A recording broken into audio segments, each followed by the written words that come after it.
Viral പനി കൂടി വന്നുകൊണ്ടിരിക്കുകയാണ്. ഇപ്പം വൈറൽ പനിയുടെ ഒരു സീസണാണ് ജൂൺ, ജൂലൈ, ഓഗസ്റ്റ്, സെപ്റ്റംബർ എന്ന് പറയുന്നത്. ഇൻഫ്ലുവൻസയാണ് ഹോസ്പിറ്റലിൽ കൂടുതലും റിപ്പോർട്ട് ചെയ്തുകൊണ്ടിരിക്കുന്നത്.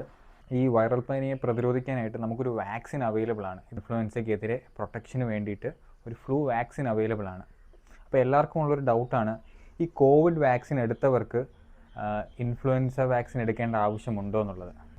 എല്ലാ വൈറൽ ഇൻഫെക്ഷനും സെപ്പറേറ്റ് വാക്സിൻസ് ആണ് അവൈലബിൾ ആയിട്ടുള്ളത്. ആരൊക്കെയാണ് ഈ ഒരു വാക്സിൻ എടുക്കേണ്ടത്? ചെറിയ കുട്ടികൾ, സ്കൂളിൽ പോകുന്നവർ, പെട്ടെന്ന് ഇൻഫെക്ഷൻ വരാനുള്ള സാധ്യത കൂടുതലാണ്.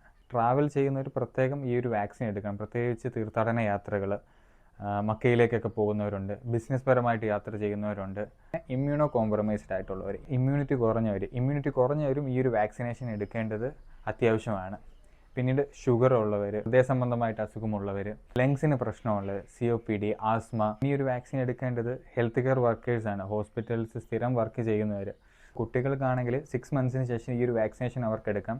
അഡൾട്ട്സിനാണെങ്കിൽ എല്ലാ വർഷവും ഈ ഒരു വാക്സിനേഷൻ റിപ്പീറ്റ് ചെയ്യേണ്ടതുണ്ട്. കാരണം ഇപ്പോൾ ഒരു വാക്സിനേഷൻ എടുത്തു കഴിഞ്ഞാൽ നെക്സ്റ്റ് ഇയർ നമ്മൾ ഇതേ സമയം നമ്മളിത് റിപ്പീറ്റ് ചെയ്താൽ മതിയാകും.